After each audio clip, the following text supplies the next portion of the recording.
Yeah, I mean, just to give you an idea of quite how unified European leaders were on that point, they really lined up behind Theresa May by saying that essentially British parliamentarians won't have a better option. Take a listen to some of their comments from the weekend.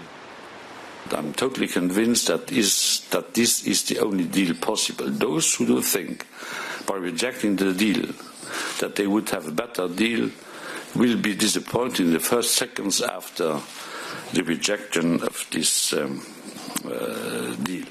I don't want to contemplate the no vote. I think there will be a yes vote, but more in general, I think this is the max we can all do, both Theresa May and her government, as well as the European Union.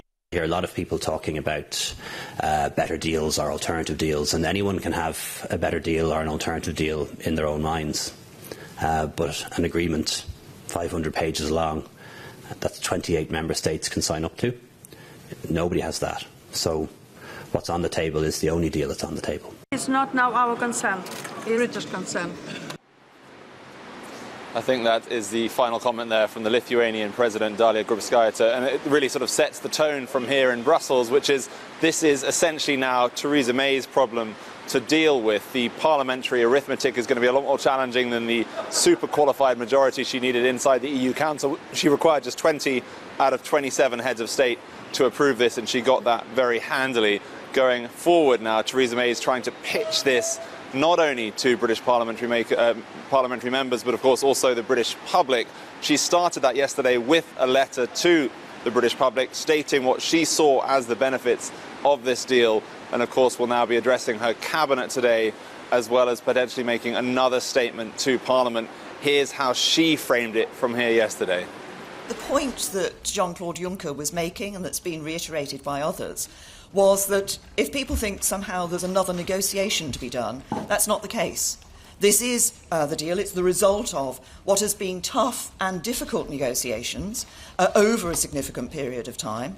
And as has been said, this is the deal that is on the table. This is the best possible deal. It's the only possible deal.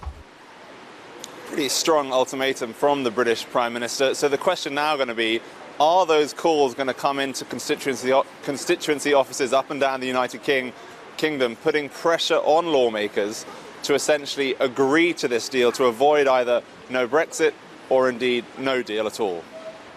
Willem, we're being sold something here in the rhetoric from the European 27 and from Mrs May as well, that there is no plan B, that there is no room for any manoeuvre as well. That's palpably not true.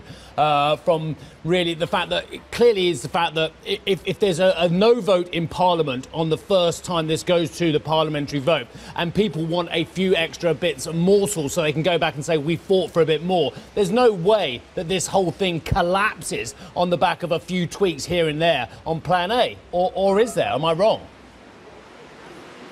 Well, I mean, again, you have to try and take some of these comments at face value, but then you also have to accept that clearly it's not in her interest, Theresa May at least, to come back here to Brussels, to try and make requests of the European side. What she's hoping to do, and it was very obvious in her press conference yesterday, again and again questions came up, what happens if this is voted down by the Commons? And she just essentially ignored the question time and again because it's not something she wants to talk about, and it's clearly not really something that many of the leaders here want to talk about. That Lithuanian leader, Dalia Grybauskaitė, she was one of the few people that addressed what these scenarios were if this fails to get through the House of Commons, and none of them from Theresa May's perspective, none of them from the European Commission's perspective are straightforward, none of them are very palatable either. Willem, let me ask you about fisheries, because when it comes to the Irish border, we saw that issue tied up in knots, but it seems that the fisheries campaign from the French side has tied up this Brexit negotiation in nets. What happens next? Because they keep on saying that this is a priority. They want access to British waters to keep on fishing, but this is a red line in the sand, isn't it, for the Brexiteers? It certainly is for the British government, not even just the Brexiteers. This is something that Theresa May has said is very important to her, is to make sure that Britain's coastal communities have control of their fisheries quotas going forward and territorial waters going forward. What this really was an argument about was about the transition period and whether fishing fleets from countries like France, from the Netherlands, would continue to have access to British waters, given that the EU was essentially granting Britain this extended period, potentially, if trade talks don't get completed in time.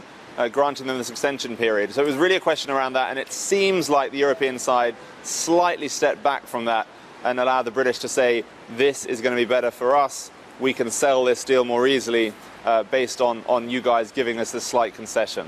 Willem and Karen, both of you, I kind of want to get your view on this because I appreciate what Karen says about the hard stance on fish, and it's always been a very emotive issue, especially for our friends north of the border, the Scottish fisheries and the West Country as well, and lots of places that used to have thriving industry. But everything's a bargain, isn't it? There are no red lines in saying if we want access for our financial products into the EU, which, let's face it, with all due respect to our amazing fishermen and women around the country, it's far more important that we get that access to the financial community for Great Britain and its GDP, rather than worrying about something we already have given the Europeans in terms of access to our fisheries. So everything's a bargain still, isn't it?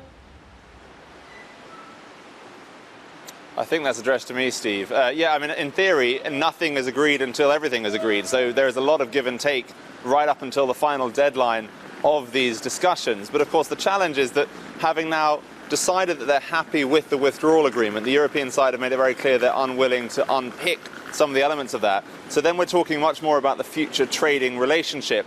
And some of these issues that have been very much core to the European project around shared waters, shared access to fish, etc., will not be part of any free trading agreement unless the British side and the European side decide they should be. Hey everybody, it's Hadley Gamble from our new CNBC Middle East Bureau in Abu Dhabi. Thanks for stopping by. Now to watch more, you can try one of the videos that just popped up on your screen. And don't forget to subscribe.